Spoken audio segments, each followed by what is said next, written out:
I'm going to show you a hairstyle called the Chignon Banane. It literally means banana knot. People like to call it the French twist or the French roll. This is a really easy hairstyle for the office, for an outing, for a date, or even for a cocktail evening. All you will really need are some bobby pins. You don't even need to brush your hair out or comb it. Have your hair how you normally like to do it. The best way to actually get the ultimate drama is to have a side part. I have a middle part, so that's what I'm going to work with. Pull out your fringe, or you can style your hair how thick you want it to shape your face the way you like. Add a little of a bump to your head. I like to do it the grandma way and just have my hair behind my ears.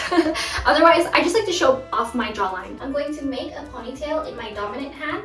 I'm going to take my left hand, take 2 fingers, and wrap it around.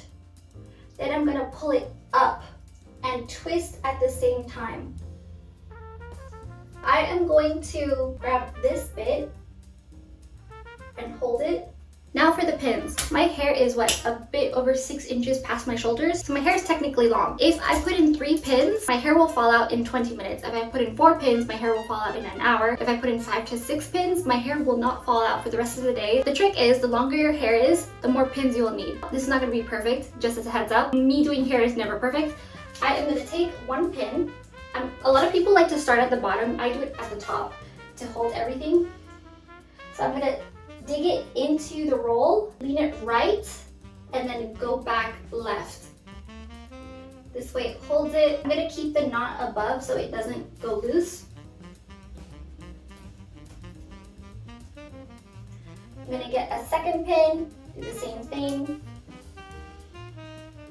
I like to also do it diagonal, going down a bit against the roll. That's 3. I'm going to do a couple more. I'll do 1 more. Et voila! So just tuck in excess hair you have into the chignon. Et voila!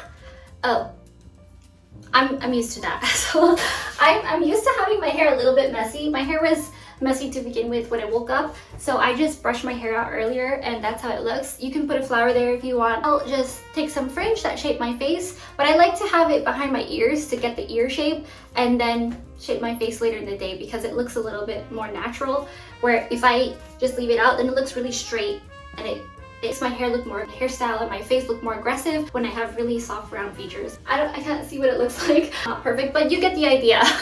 Practice makes perfect. This is my go-to hairstyle if I don't want any ends sticking out. In case you're wondering how the back looks, what I like to do is get a little mirror and look at it in the mirror and check how neat it is. Also, as a heads up, my hair is really thick. It's so thick to the point that if I jump in the pool and jump back out, my hair is still dry. Sign up to my newsletter, linked below, for monthly style inspo. You'll get tons of mood boards with classic elegant style inspiration. Follow me on LTK and Instagram at Gia G. Dixon for more style. I hope you enjoyed this. Give this a like, subscribe, and click the bell for more elegant style and high quality living. I kind of have the best audience in the world. Thank you so much for watching, and I'll see you later.